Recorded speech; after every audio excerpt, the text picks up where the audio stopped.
क्या अहमद शहजाद कभी गलत बयानी करना छोड़ेगा? ये उसकी मजबूरी है या वो लाइल्म है, उसे खुद ही पता नहीं है।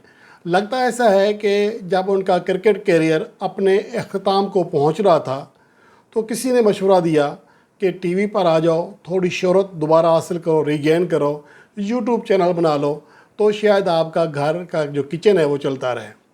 लेकिन मौसूफ़ को ये पता नहीं है कि यहाँ पर बोलने से पहले बहुत सारी चीज़ें सीखना पड़ती हैं आपको।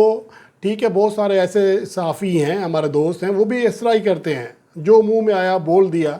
बल्कि दो साफ़ी हैं, साफ़ी तो पता नहीं है या नहीं है, घर की छत के ऊपर बैठते हैं, माँ बहन बेटी बीवी जो भी गाली देती है वो याद करके ऊपर आकर बाबर आजम या किसी और को बक देते हैं। ये तो उनकी सहाफ़त का निचोड़ है। जो गाली घर में उनको पड़ती है वो आकर यूट्यूब चैनल पर बोल देते हैं। और अहमद शहजाद का हाल कोई ज़्यादा मुख्तलिफ नहीं है। इस वीडियो में मैं आपके सामने कुछ ऐसे हक़ाइक़ रखने जा रहा हूँ कि अहमद शहजाद ने एक बार फिर अपने फैंस को या बाबर आज़म के हेटर्स के साथ गलत बयानी की है। मैं यहाँ पर बाबर आज़म की सपोर्ट नहीं कर रहा, मैं सिर्फ उस चीज़ को गलत कह रहा हूँ। क्योंकि आप इस टाइम पाकिस्तान के दो ही या बल्कि तीन खिलाड़ी हैं जिनकी कारकर्दगी के ऊपर आप बात करते हैं। एक बाबर आज़म, दूसरे मोहम्मद रिजवान, तीसरे शाहीन अफरीदी या किसी हद तक नसीम शाह। बाकी प्लेयर्स तो आपके सामने हैं, शादाब खान, हारिस रऊफ़ या बाकी जो प्लेयर्स हैं उनकी कारकर्दगी है क्या कि उसके ऊपर बात की जाए।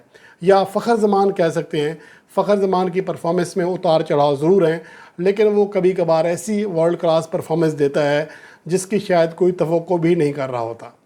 तो इसलिए तो टॉपिक तो यही रहेंगे, कोई हक़ में बोलेगा, कोई उसकी ख़िलाफ़ बोलेगा। तो अब मैं जो बताने जा रहा हूँ यहाँ पर आपके सामने, वो उनका कुछ बयान है। वो अपने यूट्यूब चैनल पर उन्होंने कुछ बात की है, वो मैं आपके सामने रख रहा हूँ, सुनिए। कप्तानी के जो उनके ये सारे जो रिकॉर्ड्स रहे हैं, ये कोई इतने खातिर ख्वाह रहे नहीं हैं। आप देखें, 4 बड़े लकी रहे ये कि 4 वर्ल्ड कप में इनको पाकिस्तान क्रिकेट टीम की कैप्टनसी मिली और उसके बाद 2 एशिया कप में भी मिली, लेकिन ये पाकिस्तान के लिए कुछ बना नहीं सके, कुछ ला नहीं सके।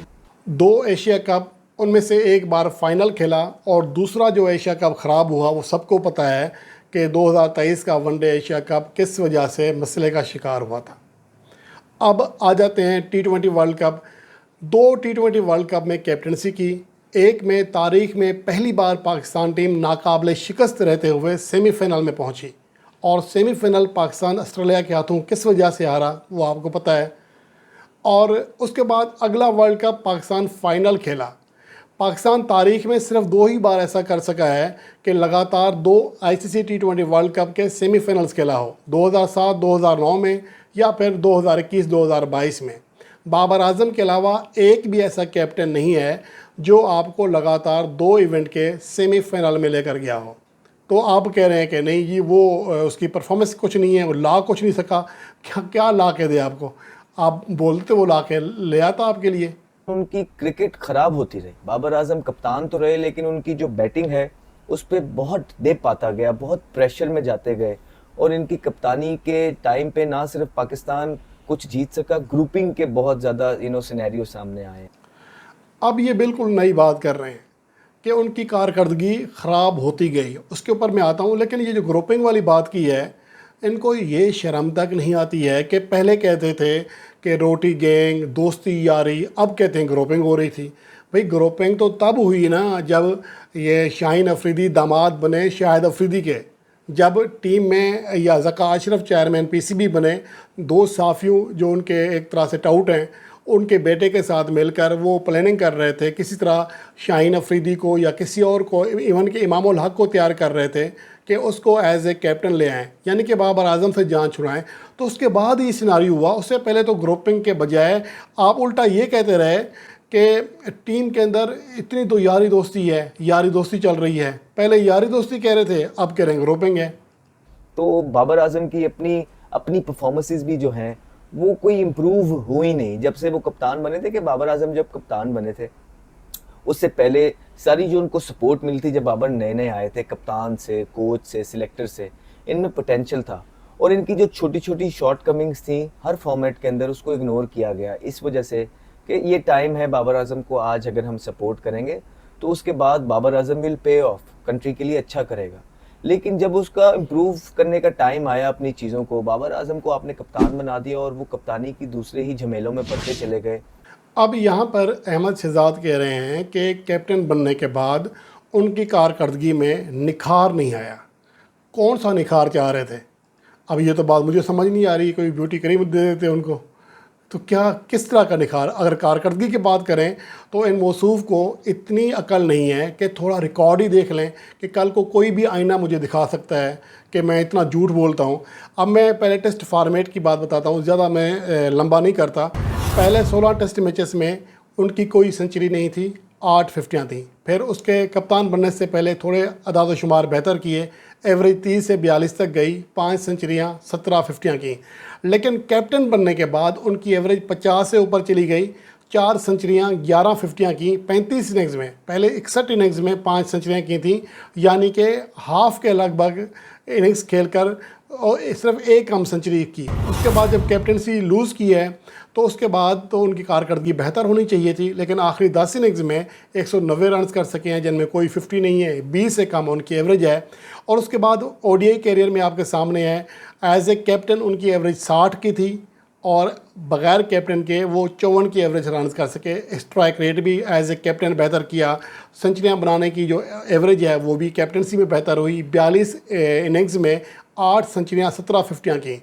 उससे पहले एज ए प्लेयर 72, यानी कि आलमोस्ट डबल, उसमें 72 इनिंग्स खेल कर 11 सेंचुरियाँ 15 फिफ्टियाँ की थी।